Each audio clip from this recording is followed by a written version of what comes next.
Jumpa lagi di ITCamp. Yuk, sekarang kita mempelajari tentang diagram fasa. Secara umum, diagram fasa dikelompokkan menjadi diagram fasa satu unsur, misalnya untuk air murni. Diagram fasa dua unsur logam yang dikenal dengan nama biner. Diagram fasa 3 unsur logam yang dikenal dengan nama tersier. Diagram fasa 4 unsur, dan seterusnya. Pada course ini saya hanya akan memperkenalkan tentang diagram fasa biner logam yang sangat penting untuk digunakan pada proses pelakuan panas logam, proses pengecoran logam, dan untuk penentuan struktur mikrologam akibat perlakuan yang diterapkan pada logam. Diagram fasa biner disebut juga dengan diagram kesetimbangan atau diagram konstitusional. Kegunaan dari diagram ini mencakup mengetahui komposisi kimia utama logam, mengetahui jumlah relatif fasa paduan pada temperatur tertentu, mengetahui perubahan struktur mikropaduan akibat proses perlakuan panas, mengetahui temperatur cair paduan khususnya pada saat melakukan proses peluburan logam yang merupakan bagian dari proses pengecoran. Kemudian, untuk mengetahui temperatur perlakuan panas paduan dan mengetahui temperatur pembentukan fasa suatu paduan.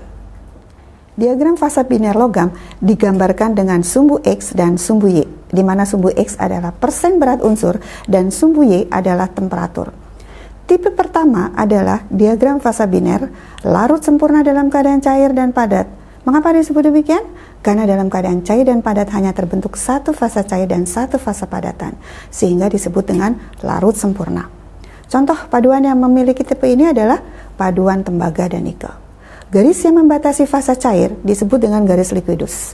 Garis yang membatasi fasa padatan disebut dengan garis solidus. Fasa di atas garis solidus itu adalah fasa cair, sedangkan fasa di bawah garis solidus adalah fasa padat. Sedangkan fasa di antara fasa cair dan padat disebut dengan fasa lumpur. Titik pada sumbu X di mana terdapat unsur Cu menunjukkan pada titik tersebut terdapat 100% unsur Cu. Demikian juga, titik pada sumbu X di mana terdapat unsur nikel menunjukkan pada titik tersebut terdapat 100% unsur nikel. Pada gambar ditunjukkan bahwa temperatur cair unsur Cu atau tembaga adalah 1084 derajat Celcius yang ditunjukkan dengan titik potong sumbu Y dengan sumbu X pada 100% tembaga.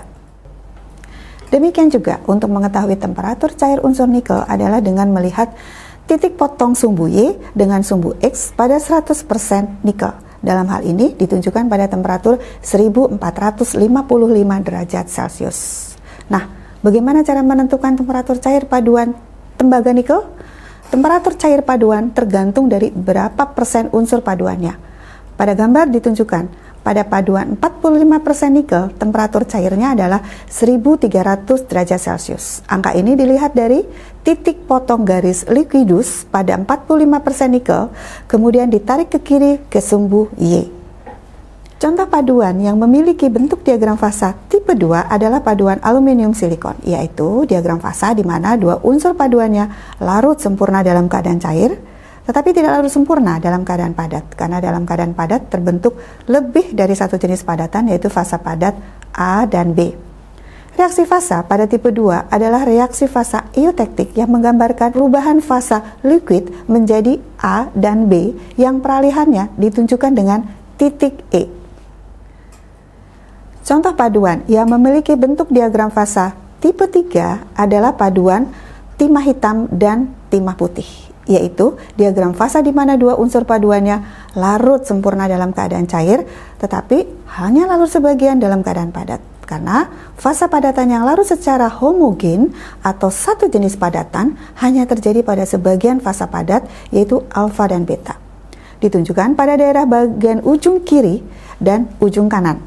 Reaksi fasa pada tipe 3 ini adalah reaksi eutektik yang menggambarkan perubahan fasa liquid menjadi alfa dan beta, di mana peralihannya ditunjukkan dengan angka 61,9. Contoh paduan yang memiliki bentuk diagram fasa tipe keempat adalah paduan Mg2Sn, yaitu diagram fasa yang merupakan gabungan dari dua diagram fasa.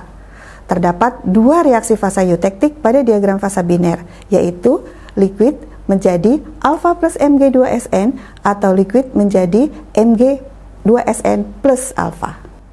Berikutnya adalah diagram fasa biner tipe 5 yang dimiliki oleh paduan PT perak, platina, dan perak. Diagram ini cukup kompleks di mana dua unsur paduannya larut sempurna dalam keadaan cair dan larut sebagian dalam keadaan padat.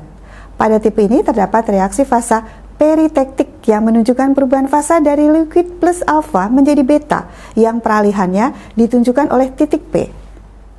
Tipe berikutnya adalah tipe 6 yang dimiliki oleh paduan tembaga timah hitam, di mana dua unsur paduannya tidak larut sempurna dalam keadaan cair dan larut sebagian dalam keadaan padat. Disebut demikian karena dalam keadaan cair terdapat dua jenis cairan, yaitu liquid 1 dan liquid 2, yang menggambarkan bahwa dalam keadaan cair dua unsur tersebut tidak larut sempurna. Tidak ada reaksi fasa yang terjadi pada tipe 6 ini. Bentuk diagram fasa tipe 7 sangat tidak beraturan, sehingga tidak bisa didefinisikan rumusan kelarutannya, fasa cair maupun fasa padatnya. Contoh paduan yang memiliki tipe ini adalah aluminium timah hitam, yang kemungkinan dimiliki pula oleh paduan-paduan lainnya. Pada penjelasan sebelumnya terkait tipe-tipe diagram fasa, kita sudah mengenal terdapat dua jenis reaksi fasa. Sebenarnya reaksi fasa yang terdapat pada diagram fasa biner lebih dari dua jenis reaksi fasa. Kita bisa mengetahui apakah pada diagram fasa biner terdapat reaksi fasa atau tidak, yaitu dari bentuk seperti huruf V atau V terbalik pada diagram fasa tersebut. Nah, berdasarkan hal tersebut, beberapa reaksi fasa yang kemungkinan dapat terjadi pada diagram fasa biner adalah 1. Reaksi monotektik, perubahan dari liquid 1 menjadi liquid 2 ditambah solid, bentuknya V. 2. Reaksi eutektik, perubahan dari liquid menjadi solid 1 ditambah dengan solid 2, bentuknya adalah V. 3. Reaksi eutektoid, perubahannya adalah solid 1 menjadi solid 2 plus solid 3, bentuknya adalah V. 4. Reaksi peritektik, perubahan dari liquid tambah solid 1 menjadi solid 2, bentuknya adalah V terbalik. 5. Reaksi peritektoid adalah perubahan dari solid 1 ditambah solid 2 menjadi solid 3, bentuknya adalah V terbalik. Demikian penjelasan tentang diagram fasa logam. Menarik ya?